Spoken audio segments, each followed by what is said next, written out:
चुनाव आयोग ने महाराष्ट्र और झारखंड विधानसभा चुनाव के साथ ही यूपी के 9 विधानसभा सीट पर होने वाले उपचुनाव के तारीखों का ऐलान कर दिया है।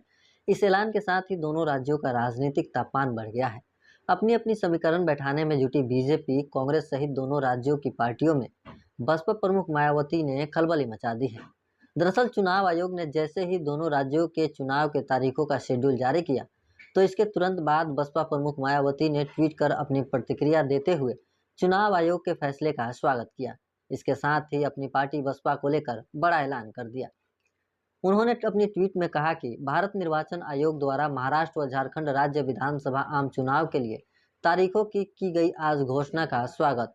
चुनाव जितना कम समय में तथा जितना पाक साफ अर्थात धनबल व बाहुबल आदि के अभिशाप से मुक्त हो, उतना ही बेहतर, जिसका पूरा दारोमदार चुनाव आयोग पर ही निर्भर।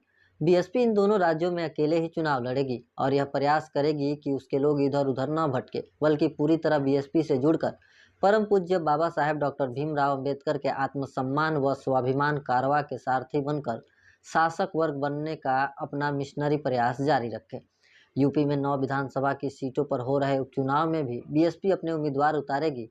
यह चुनाव भी अकेले ही अपने बलबूते पूरी तैयारी एवं दमदारी के साथ लड़ेगी। आपको बता दें कि महाराष्ट्र और झारखंड में दलित, पिछड़े और आदिवासी समाज निर्णायक भूमिका में है, जिन्हें अपने पाले में करने के लिए बीजेपी, कांग्रेस सहित दोनों राज्यों की स्थानीय पार्टियों में होड़ मची हुई है। इन सभी दलों को इन्हीं दलित, पिछड़े, आदिवासी समाज के सहारे चुनावी जंग जीतने की उम्मीद है। जहां मुख्य रूप से दलित, पिछड़े समाज की राजनीति करने वाली बसपा का अकेले चुनाव लड़ने की घोषणा ने बीजेपी, कांग्रेस सहित अन्य सभी पार्टियों को, उसके नेताओं को टेंशन में डाल दिया है। खास बात यह है कि महाराष्ट्र बसपा के संस्थापक काशीराम की कर्मभूमि रही है, जहां से उन्होंने बसपा के पहले संगठन बामसेफ और डीएस4 की नींव रखी थी।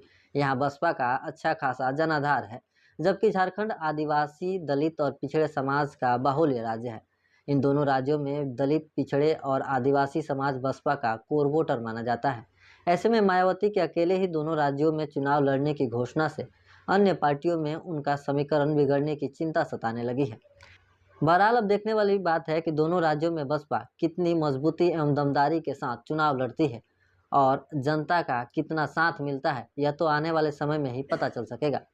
फिलहाल ये वीडियो आपको कैसा लगा, आप हमें कमेंट करके ज़रूर बताएं। वीडियो पसंद आए तो इसे शेयर करें और चैनल को अभी तक आपने सब्सक्राइब नहीं किया है तो इसे ज़रूर सब्सक्राइब करें।